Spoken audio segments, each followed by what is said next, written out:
A maioria das pessoas que desenvolve a síndrome de burnout fica em uma situação delicada. Você pega ali um atestado, às vezes se afasta pelo INSS, mas fica em uma encruzilhada de ter que retornar para aquele lugar que te adoeceu. O pior disso tudo é que, além de todos os gatilhos que dá só de pensar em voltar, tem o fato de que a maioria das empresas não muda nada depois que o funcionário adoece. Aí você volta para a empresa, volta para o trabalho e tá tudo do mesmo jeito. Então a chance de você piorar é enorme. E é por isso que a lei tem uma saída para quem passa por essa situação. A lei permite que você, que adoeceu por causa da empresa, saia de lá recebendo todos os seus direitos através de uma ação chamada de rescisão indireta. E aqui nesse vídeo eu vou te mostrar tudo o que você precisa saber sobre isso.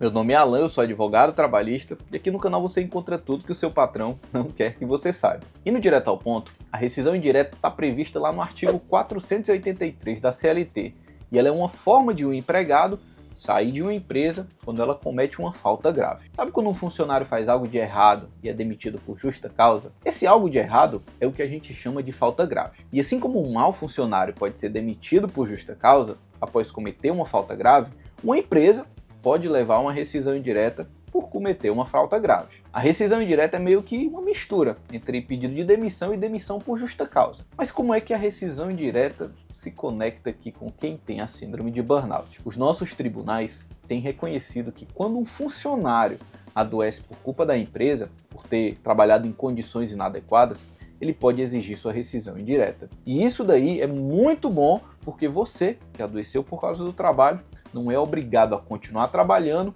num lugar que está literalmente te matando. Agora que você já teve aí um panorama geral da rescisão indireta, vamos entender aqui o que é que você recebe quando pede a rescisão indireta, como é que faz para pedir a rescisão indireta, se realmente precisa entrar com o processo, como funciona o processo e também vou responder algumas dúvidas frequentes, como por exemplo, quanto tempo demora e se você pode arrumar outro emprego enquanto aguarda o resultado. Vamos lá. O que é que você vai receber na rescisão indireta? Em primeiro lugar, você vai receber suas verbas rescisórias, como se você estivesse sendo demitido sem justa causa. Vamos supor que você está trabalhando lá há 5 anos e está com todas as férias em dia. Você vai receber o aviso prévio, vai receber as férias proporcionais. Se as férias não estivessem em dia, também receberia aqui as férias vencidas. Você vai receber o 13º salário proporcional pelos meses ali que você trabalhou até sair.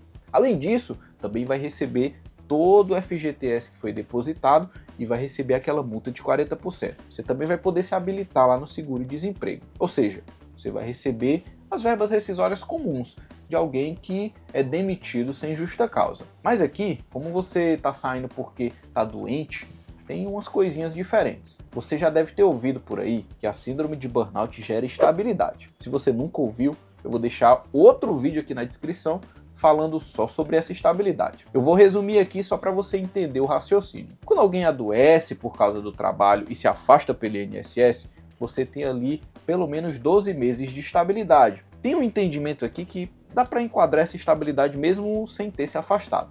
Mas vamos lá. Se você não estivesse ali pedindo a rescisão indireta, você ficaria nessa empresa por pelo menos mais 12 meses, né? Você teria ali seu emprego garantido por pelo menos mais 12 meses. Agora vamos pensar aqui. É justo que a empresa te deixe doente, você seja obrigado a sair e ainda perca essa garantia de emprego? Não, né? É por isso que quando você entra com um processo de rescisão indireta, você pode exigir uma indenização por esse período de estabilidade. Você pode exigir o pagamento desses 12 meses em dinheiro. Além disso, você também pode exigir indenizações por todos os danos que você sofreu, como danos morais, materiais e existenciais. Isso tudo em um único processo, tá bom? Se você não conhece essas indenizações que você pode ter direito, eu também vou deixar um outro vídeo aqui na descrição falando só sobre isso. Mas vamos lá seguindo em frente. E já vimos aqui o que é a rescisão indireta, vimos que ela é cabível em casos envolvendo síndrome de burnout e vimos o que é que você vai receber quando ganha um processo de rescisão indireta. Agora a questão é, será que precisa mesmo entrar com o processo? Olha, a resposta é que provavelmente sim, mas tem que entender direitinho a sua situação. Vou te dar um exemplo aqui para você entender onde eu quero chegar. Aqui no escritório a gente já fez alguns acordos extrajudiciais de pessoas que desenvolveram um burnout e não queriam continuar na empresa. Nem sempre é possível fazer isso, tá certo? Mas dependendo da situação, pode ser interessante tentar. Nesses acordos, você precisa entender que você infelizmente vai abrir mão de parte dos seus direitos em prol de uma velocidade maior para resolver. Muitas empresas têm uma política de resolver a situação sem litígio.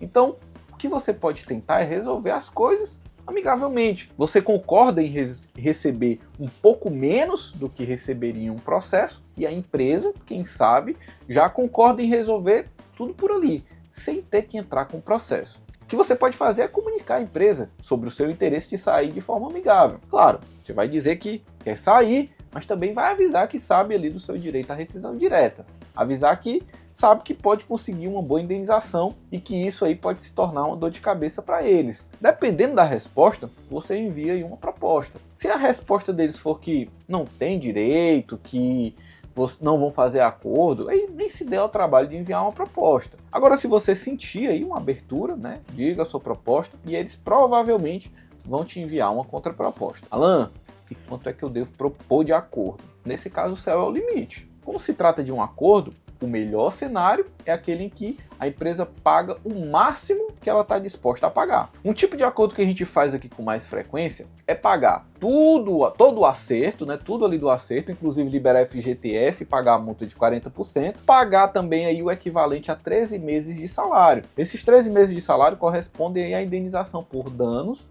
né, danos morais e a estabilidade decorrente desse adoecimento. Como eu te falei, você pode conseguir um valor bem maior na justiça, mas isso aí é algo que varia bastante. E aí vai de caso a caso mesmo. Se você tem esse interesse de abrir mão de parte dos seus direitos para receber mais rápido, é possível, né? Se a empresa concordar, esses termos do acordo são colocados ali por escrito e encaminhados aí para a justiça para homologar, para não ter perigo de alguma das partes descumprir o que tem ali. Alan, e se a empresa não quer resolver na conversa? Aí, infelizmente, não tem para onde correr, é ir para a justiça. Nesse caso, o seu primeiro passo é reunir toda a documentação que você vai precisar. Inclusive, eu acho que você deveria reunir essa documentação antes de tentar um acordo, né?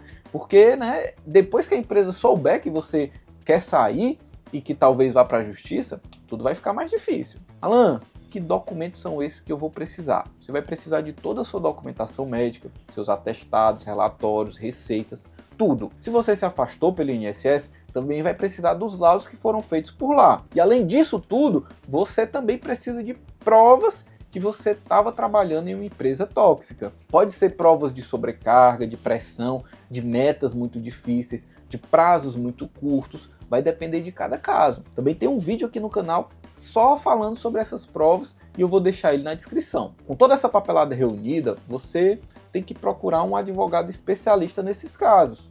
Pesquisa bastante na internet, no YouTube, pede indicação e assim, só contrata esse camarada se ele te passar 100% de segurança, tá bom? Esse tipo de processo é muito difícil, de verdade mesmo. Essas ações são as mais complexas na justiça, então não vai contratar qualquer advogado que não sabe o que está fazendo. Primeiro faz uma consulta com o advogado, confirma que ele sabe mesmo do que está falando, que ele entende do assunto, para só então contratar. Você vai passar toda essa sua documentação para ele e ele vai dar entrada na ação. Mas antes de entrar com a ação, você precisa definir uma coisa muito importante com o seu advogado.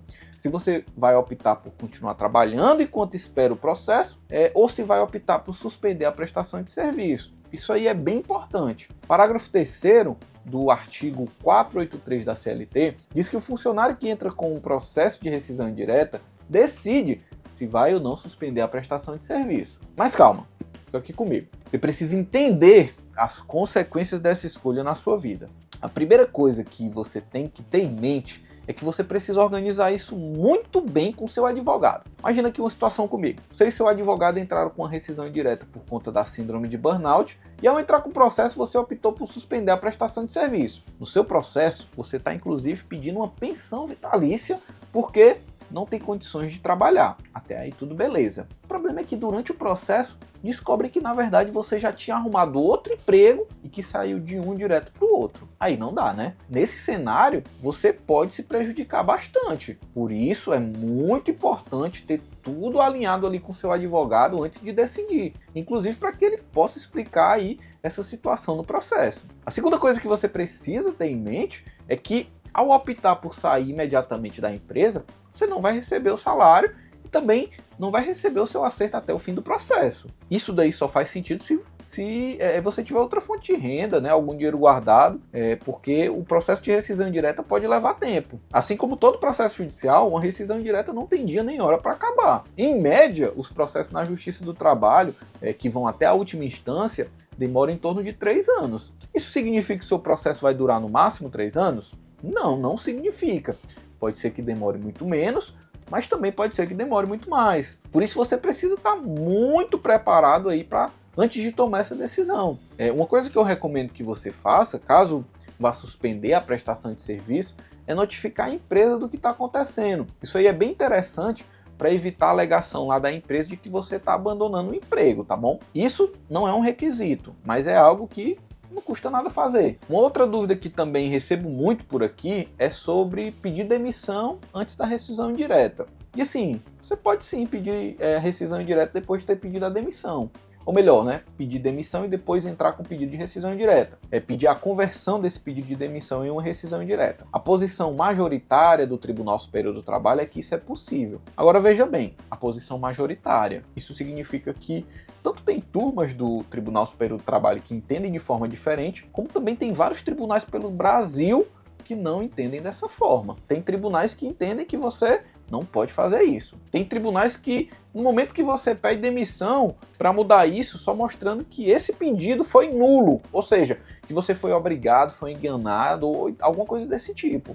E aí já viu, né? Ficou bem mais difícil. Esses tribunais entendem que você teria que realmente entrar com ação de rescisão indireta e esperar o resultado para poder sair de lá. Claro, você pode recorrer dessas decisões, mas isso aí te coloca em uma situação de incerteza, né? Uma situação arriscada. Sem contar que as coisas provavelmente vão demorar mais. Mas isso tudo aí depende bastante da sua situação, tá certo? Apesar de existirem vários benefícios para entrar com a rescisão indireta, também tem pontos negativos, né? E eles são pontos bem fortes que você precisa considerar. Além do fato de provavelmente ter que ir para a justiça, de não receber seus direitos ali imediatamente, você tem que sempre lembrar que um processo judicial pode demorar aí até mais de 3 anos. E uma forma, né, de contornar esse lado negativo da rescisão indireta é aquilo que falei de tentar um acordo, mas nada é garantido.